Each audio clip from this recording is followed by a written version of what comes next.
पिछले 15 साल से जिस बिहार में जाति से ऊपर उठकर लोगों ने मोदी जी को वोट दिया है, मोदी जी ने आज तक बिहार में एक फैक्ट्री क्यों नहीं लगाया?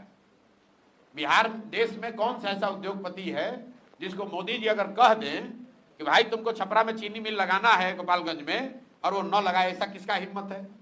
मोदी जी ऐसा क्यों नहीं कहते हैं? मनमोहन सिंह जी ने कभी ऐसा क्यों नहीं कहा? इसलिए नहीं कहा कि आपने ठीक कहा कि बिहार सरकार, दिल्ली सरकार और दिल्ली में बैठे लोगों के लिए, देश में लोगों के लिए लेबर का सप्लायर है।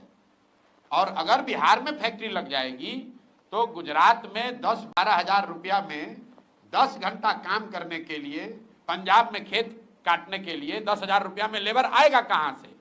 इसीलिए यहां पर सरकार, दिल्ली में कोई भी रहे, वो बिहार में फैक्ट्री नहीं लगाते हैं, क्योंकि अगर यहां से मजदूरों का सप्लाई रुक गया तो कितने देश के हिस्सों में फैक्ट्रियों का जो लेबर कॉस्ट है वो बढ़ जाएगा। फैक्ट्री बंद नहीं होगी। ये मत समझिए कि गुजरात में लेबर नहीं है या तमिलनाडु में लेबर नहीं है। अरे भाई, तमिलनाडु में भी तो लेबर है, लेकिन तमिलनाडु की फैक्ट्रियों में, कोयम्बटूर में जो तमिल लेबर है वो 25 हजार रुपया लेता है, और बिहार का गरीब बच्चा जाता है वो 12 हजार 14 हजार में काम करता है। इसीलिए तो आप देख रहे हैं कि तिरुपुर में, कोयम्बटूर में, सूरत में लाखों बच्चे बिहार के काम कर रहे हैं। क्यों कर रहे हैं? क्योंकि इतने कम पैसे पर काम करने वाला दूसरा कोई नहीं है। और ये लेबर के लिए नहीं है। मान लीजिए कि गेहूं पंजाब में होता है तो सरकार क्या चाहेगी कि गेहूं का उत्पादन पंजाब में बंद हो जाए?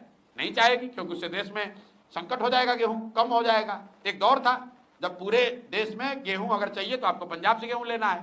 तो वैसे ही एक दौर बन गया है कि पूरे देश में अगर लेबर रेट को दबा के रखना है, कम पैसे में लेबर चाहिए, तो बिहार को इसी दशा में रखो ताकि लाखों बच्चे 10-12 हजार में लेबर के लिए तौर पर काम करें। इस बात को आप लोग गंभीरता से समझिए।